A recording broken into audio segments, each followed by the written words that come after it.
सर्वांगीण विकासामध्ये प्रत्येकच गोष्टी येते। शाळेच्या काही अचीवमेंट्स आहेत ज्याचा अहवाल मी आज तुमच्या समोर सादर करत आहे। वर्ष 2024-25 मध्ये शाळेतील गुणवंत विद्यार्थ्यांनी अनेक स्पर्धेमध्ये सहभाग नोंदवला होता। त्या स्पर्धेमध्ये त्यांना अनेक अचीवमेंट्स मिळालेले आहेत। ते या ठिकाणी त्याच्या न्यूज पण प्ले होत आहेत। सगळ्यात प्रथम आपल्या शाळेतील विद्यार्थ्यांचा शालेय विज्ञान प्रदर्शनामध्ये आपल्या शाळेतील विद्यार्थ्यांचा परंडा तालुक्यामध्ये प्रथम क्रमांक मिळालेला आहे व हे विद्यार्थी जिल्हास्तरीय स्पर्धेसाठी कळव या ठिकाणी गेले होते। विद्यार्थ्यांचा 3 नंबर आलेला आहे। त्या विद्यार्थ्यांचं या शैक्षणिक वर्ष 24-25 मध्ये खूप खूप मी अभिनंदन करतो। त्यानंतर आपल्या शाळेचा माझी शाळा सुंदर शाळा हे एक शासनाचा प्रकल्प होता।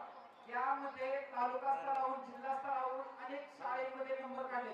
यामध्ये आपल्या शाळेचा देखील त्याच्यात क्रमांक आलेला आहे आणि आपल्याला शासनाकडून 2 लाख रुपये बक्षिसाचं वितरण होणार आहे। यानंतर राष्ट्रीय विज्ञान नाट्य उत्सव स्पर्धेमध्ये देखील शाळेतील विद्यार्थ्यांनी परंडा तालुक्यामध्ये प्रथम क्रमांक मिळवलेला आहे आणि यांची निवड आपल्या जिल्हा स्तरावर झाली आहे। त्या ठिकाणी विद्यार्थ्यांनी क्रमांक मिळवून त्या ठिकाणी आपल्या शाळेचं आपल्या परंडा तालुक्याचं नाव पुढे नेलेलं आहे। त्या ठिकाणचे शिक्षण अधिकारी साहेब मला स्वतः म्हणले, सर नेक्स्ट इयरला आपले विद्यार्थी राज्य स्तराला झाले पाहिजे।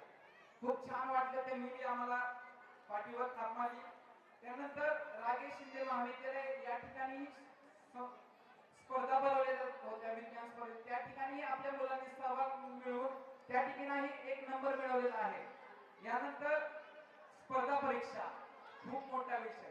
स्पर्धा परीक्षेमध्ये आपल्या शाळेतील सर्रास आज मी सांगतो 5वी आणि 8वी चे स्कॉलरशिपला 100% विद्यार्थी म्हणजे जेवढे विद्यार्थी आहेत सर्वांना आम्ही या चालू शैक्षणिक वर्षात आम्ही बसवलेला आहे।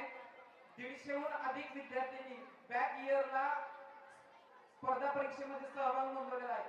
काळाचा विचार घेता शाळेमध्ये विद्यार्थ्यांना ट्युशन न लावता शाळेच्या 7 तासामध्ये तुम्हाला कशा पद्धतीनं स्कॉलरशिपचं मंथनचं असू द्या किंवा एटीएस एमटीएस याचं कसं नॉलेज देता येईल याचा आम्ही प्लॅन केलेला आहे।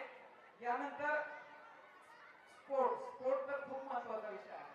शाळेमध्ये आपण अनेक विद्यार्थ्यांना दरवर्षी तालुकास्तरीय जिल्हास्तरीय मध्ये बसवतात। बुद्धिबळ स्पर्धेमध्ये तर गेल्या वर्षी देखील आणि आता या वर्षी तर आम्ही पूर्ण टीमच केली आहे। गेल्या वर्षी शाळेतील मुलांचा तालुकास्तरीय नंबर घेऊन जिल्हास्तरीय